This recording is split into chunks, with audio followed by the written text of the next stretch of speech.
Hello વિદ્યાર્થી મિત્રો, આજે આપણે ધોરણ 8 વિષય હિન્દી દ્વિતીય સત્રનું પેપરનું સોલ્યુશન લઈશું। એમાં પ્રશ્ન 1માં આમાં શું કહે છે, નિમ્નલિખિત प्रत्येक प्रश्न के उत्तर के दिए गए विकल्पों में से सही विकल्प चुनकर लिखिए। चलो एम पहलो है, पहला शू कहे छे कंचन का अर्थ है, तो एनो जवाब आवशे बी एटले के सोना। बीजो लईशू, बीजा प्रश्न में शू कहे छे बाबा भारती ने अपनी निज की हानि को खाली जगह की हानि पर न्योछावर दिया, त्यानो जवाब आवशे मनुष्य एटले के बी।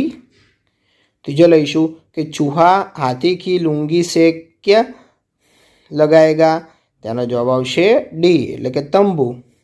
चौथो लईशू कंडला क्या है, त्यानो जवाब आवशे डी एटले के बंदरगाह। पांचमो रहीम मांगने वाले मनुष्यों को कैसा समझते हैं, त्यानो जवाब आवशे डी एटले के मरा हुआ। ब लईशू, एमा शू कहे छे पाठ्यपुस्तक के आधार पर रिक्त स्थानों की पूर्ति कीजिए। चलो एम पहलो है बिना डुलाइए न मिले जो खाली जगह को पौन, तेनो जवाब आवशे पंखा। बीजो लईशू, बीजा प्रश्न में शू कहे छे कि गांधीधाम में खाली जगह प्रजा पाकिस्तान से आकर बस गई है, तेनो जवाब आवशे सिंधी। तीजो लईशू, तीजा प्रश्न में एम कहे छे उनके मुख से भय, विस्मय और निराशा से मिली हुई खाली जगह निकल गई, तो एनो जवाब आवशे चीख। चौथा प्रश्न लईशू, चौथा प्रश्न में क्या है रहीमन वे खाली जगह मर चुके जे कहू मांगन जाहिन, एनो जवाब आवशे नर। पांचमा प्रश्न लईशू, पांचमा प्रश्न में शू कहे गांधी स्मृति का स्थान खाली जगह में है, तेनो जवाब आवशे आदिपुर। हवे क लईशू, एमां शू कहे सही वाक्यांश चुनकर पूरा वाक्य फिर से लिखिए। चलो एमां पहला प्रश्न में शू कहे काला पहाड़ पर चढ़कर रेगिस्तान की झांकी करना, तेनो जवाब आवशे अ एटले के एक अनूठा अनुभव है।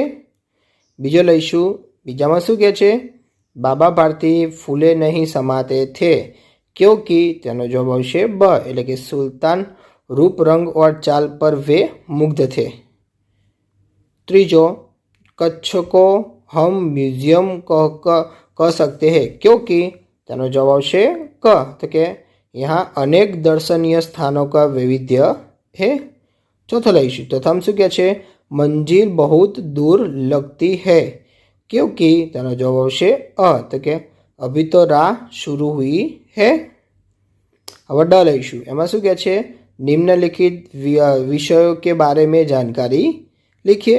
तो आमां विद्यार्थी मित्रों बे विषय आपेला छे, आमां तमारे कोई पण एक विषय विषे जानकारी लखवानी रहेशे। तो क्या क्या विषय छे, तो पहलो छे तिरुपति बालाजी मंदिर, बीजो छे जामा मस्जिद। आ बेमांथी कोई पण एक विषय तमारे जानकारी लखवानी रहेशे। आ तमारी एक 2 मार्क्सनी रहेशे। चलो प्रश्न बीजानो अ लईशुं, एमां शुं कहे छे निम्नलिखित प्रश्नों के उत्तर एक एक वाक्य में लिखिए। चलो पहलो छे आपके घर डाक देने कौन आता है, तेनो जवाब आवशे हमारे घर डाक देने डाकिया या कुरियर वाला आता है। बीजो लईशुं बाबा भारती का हृदय किसके लिए अधीर हो उठा, तेनो जवाब आवशे बाबा भारती का हृदय घोड़े को देखने के लिए अधीर हो उठा। तीजो लईशुं खड़क सिंह कौन था, तेनो जवाब आवशे खड़क सिंह अपने इलाके का डाकू था। चौथो लईशुं कि शास्त्री जी का जीवन दर्शन किसका प्रतिरूप था, तो के गीता के निष्काम कर्मयोगी का शास्त्री जी का जीवन दर्शन का प्रतिरूप था। ब लईशुं, बमां शुं कहे निम्नलिखित प्रश्नों के उत्तर 2-2 वाक्यों में लिखिए। तो विद्यार्थी मित्रों आ तमारे जाते लखवानुं रहेशे। तो क्या क्या प्रश्न है, एमांथी तमने 4 आपेला छे, एमांथी तमारे विद्यार्थी मित्रों 3 फक्त 3 ज लखवाना रहेशे। तो चलो आपणे पहलो प्रश्न है शास्त्री जी देश के प्रधानमंत्री के पद पर पहुँचे उसका क्या रहस्य है, क्यों। बीजो छे घोड़ा देखकर खड़क सिंह के मन में क्या विचार आया। तीजो भद्रेश्वर क्यों प्रसिद्ध है।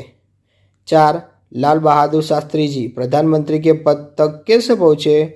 आ 4 में तमारे कोईपण 3 प्रश्न लखवाना रहेशे। एक प्रश्न 2 मार्क्सनो छे।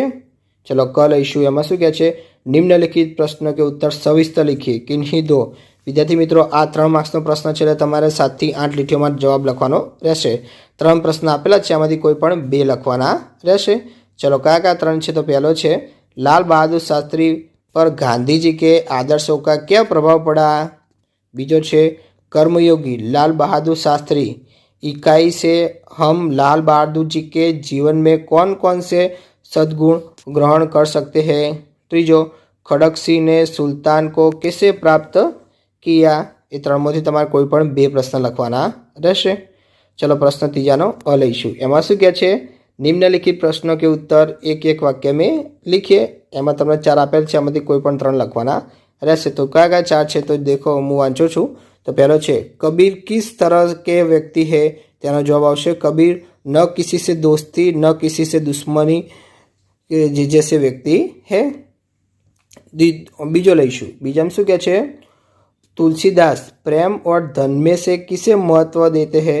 तो कि तुलसीदास प्रेम को महत्व देते हैं. तीजो विद्या धन किसे मिलता है. तो क्या उसे पाने के लिए उद्यम करना पड़ता है कि विद्या और धन पाने के लिए उद्यम करना पड़ता है. चौथो लईशुं कि कुसंग किनका कुछ नहीं बिगाड़ सकता. तेनो जवाब आवशे कुसंग उत्तम प्रकृतियों वाले का कुछ नहीं बिगाड़ सकता. चलो ब लईशुं. बमां शुं कहे छे?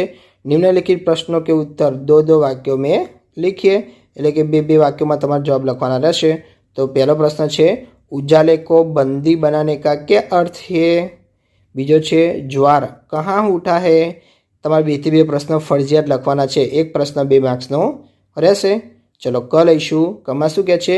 निम्नलिखित प्रश्नों के उत्तर सविस्तर लिखिए. એટલે કે એક તમારે 2 થી 2 ફરજિયાત લખવાના રહેશે. આમાં કોઈ ઓપ્શન આપેલું નથી એટલા માટે એક પ્રશ્ન 3 માર્ક્સનો રહેશે. चलो पहला प्रश्न है लोगों ने भगवान को किस प्रकार बांट दिया है.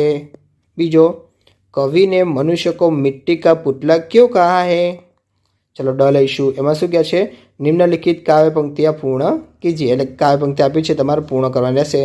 તો હું વાંચું છું. જો અભી भी हरी खाली जगह रेगिस्तान है. तो विद्यार्थी मित्रों में काव्य पंक्ति जोड़े लखेली है, तो एनी आ पूर्ण आ रीते तमारे करवानी रहेशे. तो के काव्य पंक्ति आ रीते लखवानी रहेशे. तो के छे अभी भी हरी भरी धरती है, ऊपर नील वितान है, पर न प्यार हो तो जग सुना के जलता रेगिस्तान है. चलो प्रश्न 4 नो अ लईशुं. एमां शुं कहे छे? निम्नलिखित मुहावरे के अर्थ लिखकर वाक्यों में प्रयोग कीजिए. चलो पहलो छे आंखों में चमक होना. तेनो जवाब आवशे खुशी का भाव प्रगट होना. बीजो छे आमां वाक्य प्रयोग विद्यार्थी मित्रों तमे जाते करी नाखजो. तमने 4 आपेला छे, एमांथी विद्यार्थी मित्रों तमारे 3 लखवाना रहेशे. चलो बीजो छे चैन आना. तेनो जवाब आवशे एनो मुहावरानो अर्थ थशे कि मानसिक शांति मिलना. तीजो छे लट्टू होना. तेनो जवाब आवशे मुग्ध होना. चौथो आंखें गड़ाना. तेनो जवाब आवशे ध्यान से देखना. ब लईशुं. एमां शुं कहे छे? निम्नलिखित शब्दों का लिंग परिवर्तन कीजिए. એટલે लिंग परिवर्तन करवानुं छे. चलो पहलू है बाबू. तेनो जवाब आवशे बाबुआइन. बीजो है बुढ़ा. तो के बुढ़िया. ये जवाब आवशे. चलो तो क लईशुं. एमां शुं कहे छे? निम्नलिखित शब्दों का वचन परिवर्तन कीजिए. तो पहलू है गमला. तो एनुं आवशे गमले. बीजू है माला. तेनुं आवशे मालाए. ड लईशुं. डमां शुं कहे छे? निम्नलिखित विशेषणों का वाक्यों में प्रयोग कीजिए. तो अहींया तमारे वाक्यों में प्रयोग करवानुं रहेशे. तो पहलू है वीर और बीजू प्रिय. तमारे वाक्य प्रयोग करीने बनावी नाखवानुं रहेशे. ई लईशुं. एमां शुं कहे छे? निम्नलिखित शब्दों के शब्दकोश के क्रम में लिखिए. એટલે કે શબ્દકોશના ક્રમમાં લખવાનું છે. તો વિદ્યાર્થી મિત્રો પહેલું આવશે અભિવાદન, બીજું આવશે મહકના, ત્રીજું આવશે શાયર અને ચોથું આવશે સંગ્રામ. આ રીતે તમારે પહેલું, બીજું, ત્રીજું, ચોથું લખી નાખવાનું રહેશે. ई લઈશું. એમાં શું કહે છે? નિમ્નલિખિત વિષય પર 4 વાક્ય लिखिए. એટલે કે हिंद छोड़ो आंदोलन अथवा दिए गए शब्द के ऊपर मिले ऐसी पहेलियां बनाइए. तो कि बारिश और पेड़. ये रीते जवाब मळे ए रीते तमारे पहेली बनाववानी रहेशे. तमारे बेमांथी गमे ते एक लखवानुं रहेशे. 4 वाक्य. हिंद छोड़ो आंदोलन लखो तो 4 वाक्य, अथवा आ लखो तो पण तमे लखी शको छो. कोई पण एक उपर तमारे आ 2 मार्क्सनो प्रश्न रहेशे. चलो प्रश्न 5 नो अ लईशुं. एमां शुं कहे छे? નિમ્નલિખિત વિષય પર પત્ર લેખન કીજીએ. તો અહીંયા તમને અહીંયા એક વિષય આપેલો છે, એની પર તમારે પત્ર લેખન લખવાનો રહેશે. તો વિષય કયો છે? તો હું વાંચું છું કે હસમુખ જોशी 27 नीलकुंज गांधी रोड राजकोट से माननीय वर्ग शिक्षक नूतन हाईस्कूल राजकोट को 5 दिनों की छुट्टी मंजूर कराने के लिए प्रार्थना पत्र लिखा है. चलो ब लईशो में શું કહે છે? निम्नलिखित रूपरेखा के आधार पर कहानी लिखकर उसे उचित शीर्षक दीजिए. તમને રૂપરેખા આપેલી છે, તો વિદ્યાર્થી મિત્રો તમારે કહાની બનાવવાની રહેશે. એ 4 માર્ક્સની છે, એટલે તમારે ફરજિયાત બનાવી નાખવાની રહેશે. चलो कहानी में रूपरेखा शू है? तो हूँ वाँचू छूँ तो कि एक नगर में 2 स्त्रियाँ, एक ही बालक के लिए दावेदार, आपस में तकरार, मामला न्यायाधीश के समक्ष, दोनों की बातें सुनना, न्याय करना, बालक के 2 टुकड़े करके बांट लो.